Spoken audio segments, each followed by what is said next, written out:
What is up, y'all? So today we're going to be reviewing the Sony SRS-ZR7. Now, this is kind of a late review since this thing came out like 7 years ago. But the reason I'm reviewing this is because it's kind of my childhood memory. It was the first ever speaker that I've heard in the electronics market when I go there the first time. And back then, I was really amazed by how good this thing sounds. It sounds as if it's a 5.1 home theater system playing right in front of me, although it's just this one speaker. And it sounded as if there was a hidden subwoofer somewhere, which is really amazing in like 2016, 2017. Ever since then, I've always wanted this speaker, but it was really expensive. It was like $300-$400 back then. Still, fast forward a couple of years, I was lucky enough to find this on eBay. Someone's auctioning it for $1, and I bid it on it, and eventually I got it for like $25, which, hey, I'm pretty happy. It's pretty cheap because all the other units are going for like $100-$200 up there on eBay. Reason's probably because it coming from Japan, but anyways, I was really lucky to find someone selling it here in the States and got it. I was really excited. Paired it with my phone, played some music through it, and boy, does this sound like crap. Oh boy, oh boy. Well, it's got some issues with the sound quality, despite it's got potential in terms of its, whole system layout, whatever. I will talk about that a little later. Now, let's get to the sound tests. So, for reference sake, I'll be comparing it against the Sony XB33, which is a recent speaker, and just so you could probably hear the difference between these two. I'll be playing both of these at around half volume for now, and I might increase the volume to about 70-80% a little later. Let's get started, shall we, with the Sony SRS-ZR7 playing first.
Don't even think it will happen. You can see that I get it, and you know I will be in the same room as the other two. It's not just a good thing in this way to do. Don't worry if I have to go.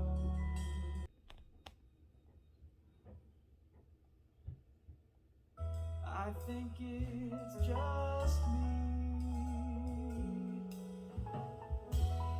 But if you feel like coming home, I know that you can't find the answer.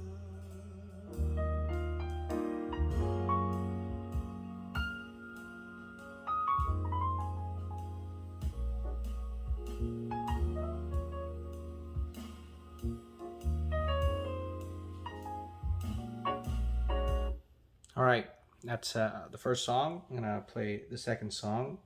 I would put the song names in the description, so if you're interested, feel free to check it out. It was good music.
I'll be increasing volume to about 70%.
Alright, so that concludes the comparison between the ZR7 and the XB33. Now, you can probably hear there's evident compression on both of these speakers.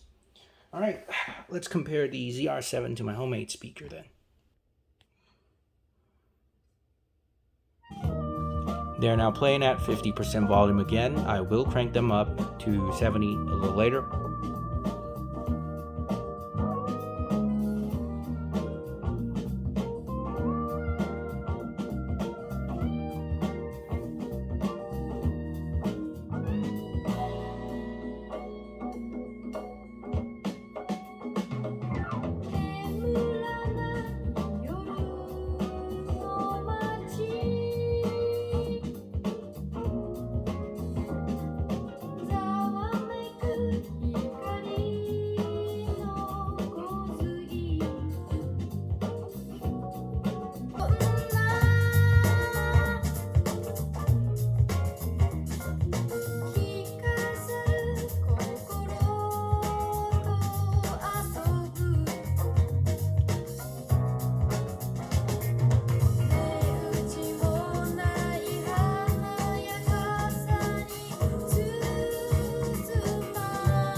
Okay.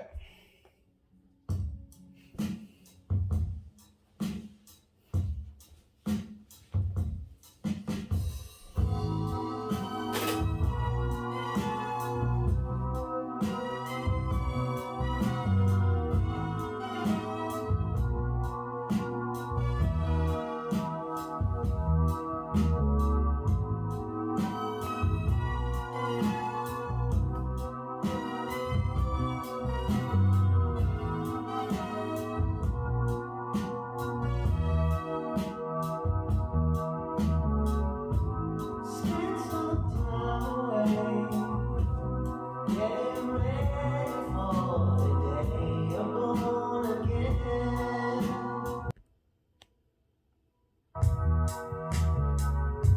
Spend some time alone, understand that soon you'll run with better men.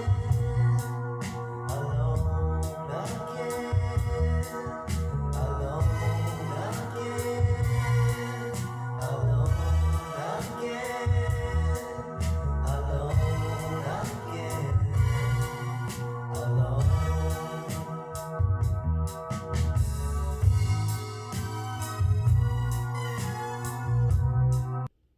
I will now increase the volume to 70%.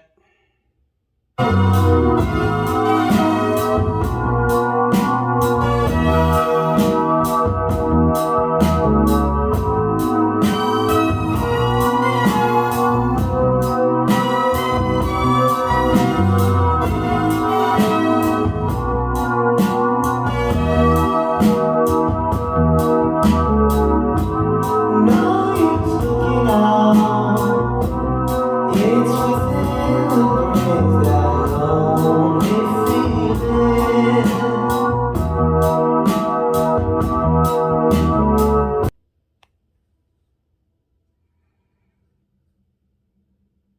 And when you leave here, you'll be clear among the better men.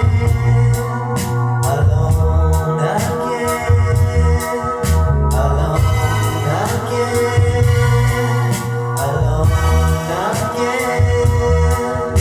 alone,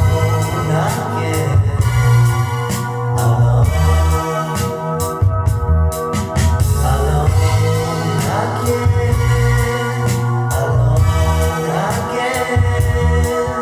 alone again, alone again. Alright, so that concludes our audio tests. And as you can see, let's do a quick analysis of how both these speakers sound and how both the Sony ZR7 and the XB33 compare. So let's start from the first pair, the ZR7 and the XB33. As you could probably hear, the ZR7 is very honky in some ways. It has a lot of upper mid bass. It's not even upper bass, it's mid bass. It's even higher frequency than upper bass. And the Sony XB33, while not necessarily completely flat, it is actually pretty natural sounding and it sounds comfortable. Whereas compared to the ZR7, it's just the ZR7 is so muffled for some reason. Of course, by tweaking the EQ, you would be able to get the ZR7 sound a lot better than how it is right now, but that wouldn't be a fair comparison. I expect speakers of this price range to come out perfect. They have to tune it properly. This thing sounds like ass without any, after factory, tuning. So they did a pretty bad job on equalizing the speaker. And then the second round here, where I compare it to my own speaker, I'm pretty sure you'd be able to hear that my speaker is also a very boomy speaker. However, it has more details to the treble, and the boominess does not drown out the majority part of the music, whereas in the Sony ZR7, the boominess basically drowns out everything else. I mean, yes, I would admit that my speaker, in terms of the boom, the upper bass boost part, does drown out some part of the mids, which is to be expected when you tune your speaker to be boomy. And but the thing is that it does not drown out any treble or any details, whereas on the other hand, Sony ZR7 has no details at all whatsoever. And I don't know if it's a stereo imaging processing or whatever. It's like ruining the whole, let's say, hi-hats or cymbal sounds of the music, and that is just it's terrible. And I don't know if you'll be able to tell when I was playing the City Pop track, which is the third song.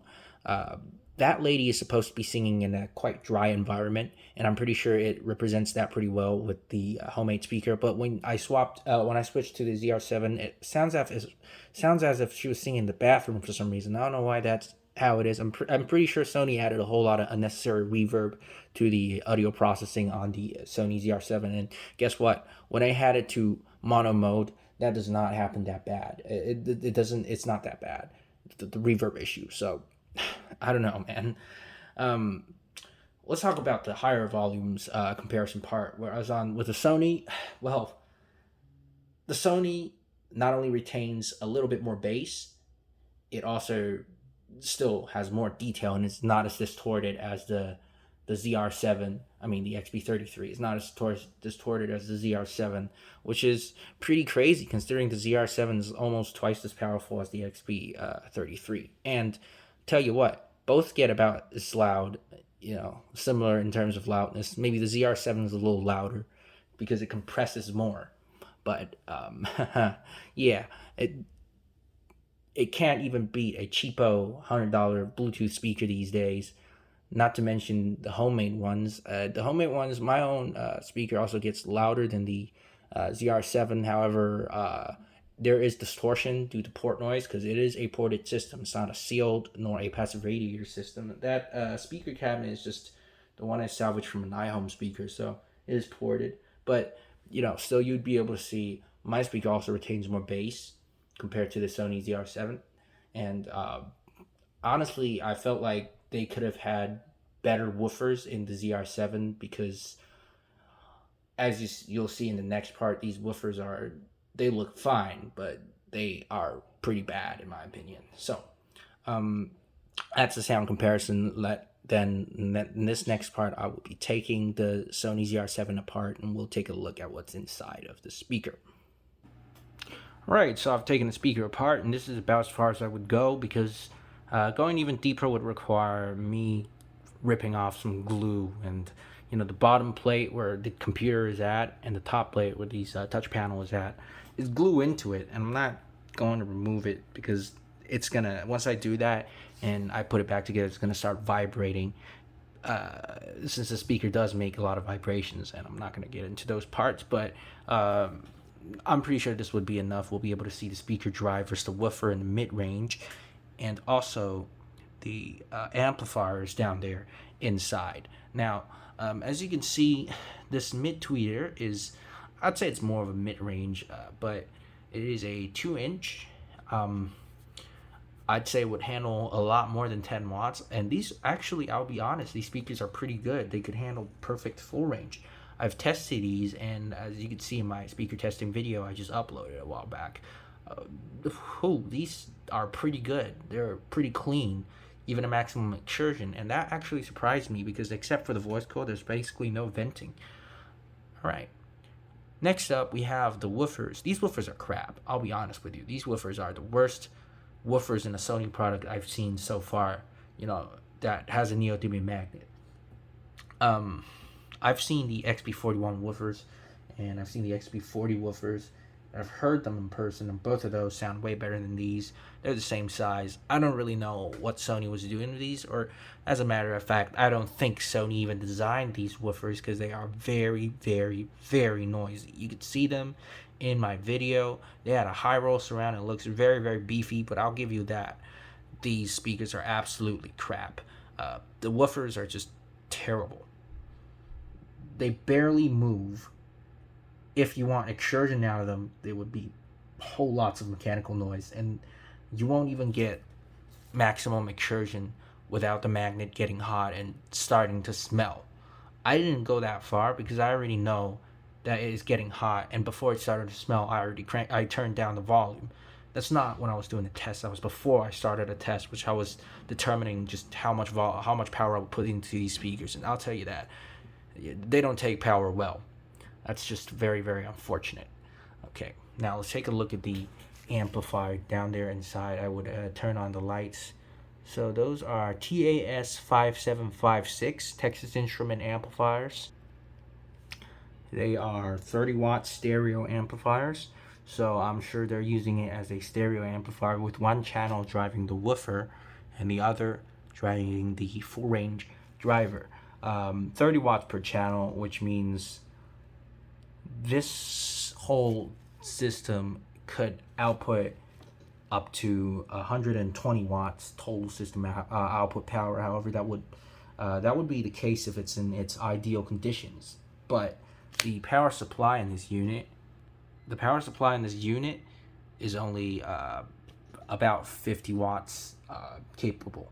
So it's not going to do much more than that. It might peak up to like 90, 100 watts, but you know, that peak power is not what we're counting on here.